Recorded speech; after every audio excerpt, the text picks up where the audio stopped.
Vad gör man som regissör när man i Sverige bara blir nekad vart än man vänder sig? Då gör man som Niklas Larsson och kontaktar Ewan McGregor.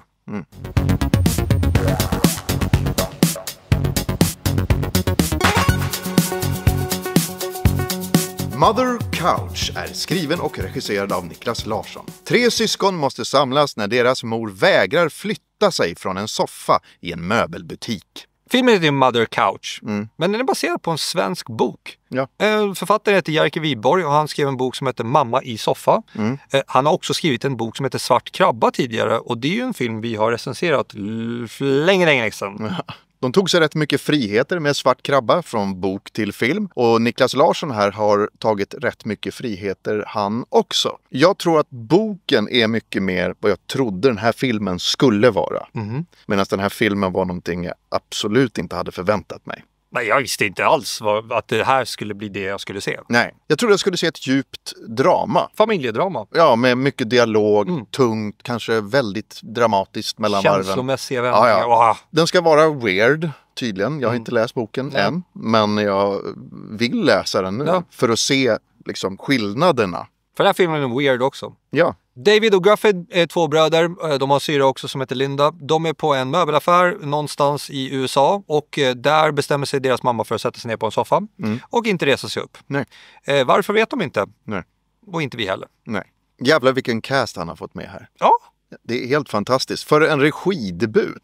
Snubben har typ gjort reklamfilmer innan. Och har man jobbat med sånt så måste man verkligen så här pressa film för att få fram det absolut viktigaste i en scen. Eller i en reklamfilm. Vi snackar liksom 30 sekunder med sjukt viktig information som också ska fånga dig. Så att jag tror att liksom han har övat på den biten. Ja, och sen är filmen inte heller lång. Nej. Så han har ju fått in en hel del i en film som bara är 1,35 typ. Ewan McGregor, Rhys Ifans, Lara Flynn Boyle och Ellen Burstyn. Bland andra. Ja, det är ett jävligt bra cast. Regissören har berättat att han är en brevskrivare. Han har skrivit brev på fint papper och så har han skickat ut till alla skådespelare och berättat om den här filmen som han vill göra. Vilket annorlunda sätt att göra det. Ja, verkligen. Vi nämnde ju i början av recensionen att liksom Niklas har fått... Niklas, vi är på first name basis, han. Hej Niklas! Han blev ju nekad väldigt mycket i Sverige. Bland annat från Svenska Filminstitutet som det är dit man oftast vänder sig när man vill göra film i Sverige. Vilket är konstigt med tanke på det här resultatet man får se här. Jag menar, visst han är en debutregissör men jag tycker ändå han gör ett relativt bra jobb. Men med tanke på liksom all-star-casten också så visst om det hade varit massa okända människor men han hanterar ju de här rätt bra här. Sen är det ju så att när han visade manuset för Ewan McGregor för honom var det liksom en no-brainer. Han ville verkligen spela den här rollen. Och det här är en sån där film som man kan gå in och titta på mikroskopisk nivå i varenda scen och titta på vad han har åstadkommit här tillsammans med sitt filmteam. För att det händer mycket saker i varje scen som jag inte tror att man uppfattar första gången när man tittar. Att ge sig in på någonting sånt här som första film, man är nog ganska begåvad då. Däremot så måste jag säga att jag tycker att filmen inte är perfekt. Den har delar som jag tycker är jättebra. Men sen har den delar som är tråkiga och ointressanta som jag bara drar de scenerna. Så att det är väldigt mycket upp och ner här. Men ändå all in all så kan jag ändå tycka att han har gjort ett bra jobb. Jag tycker det här är snudd på fantastiskt. Men du tyckte om Beau is Afraid också? Ja, men jag älskar ju absurd film. Och speciellt när man märker hur regissören och filmteamet har lagt ner så extremt mycket energi på någonting. Och att man kan se om det flera gånger och hitta helt nya saker. Du är ju bättre på sånt här än vad jag är. Alltså så här, jag noterar ju inte sådana saker. Och det här är märkligt för att jag var inte så superförtjust i Beau is Afraid. Nej. Jag förstår vad du tyckte och jag fattar filmen. Den gjorde faktiskt någonting jättebra men som jag inte fattade när jag tittade på den.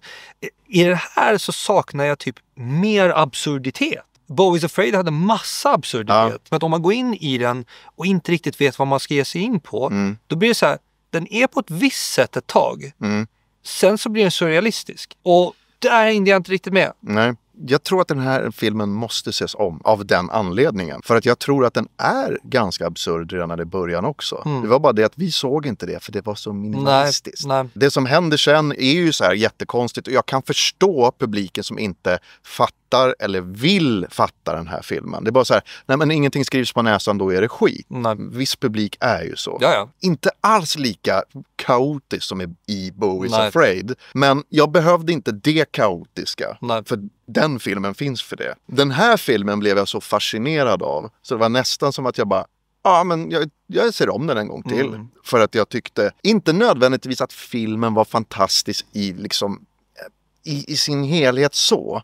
Men vad de har åstadkommit och hur, med det lilla de har. Ja, och hur berättelsen är upplagd. Det tycker jag är ganska otroligt. När vi pratar om de sakerna som är väldigt, väldigt bra med den här filmen som jag tycker, det är Ewan McGregor. Ja. Han är skitbra i den här. Han har gjort så mycket så här populära saker på senare år, så blir det så att man ser inte honom i det här så ofta. Nej.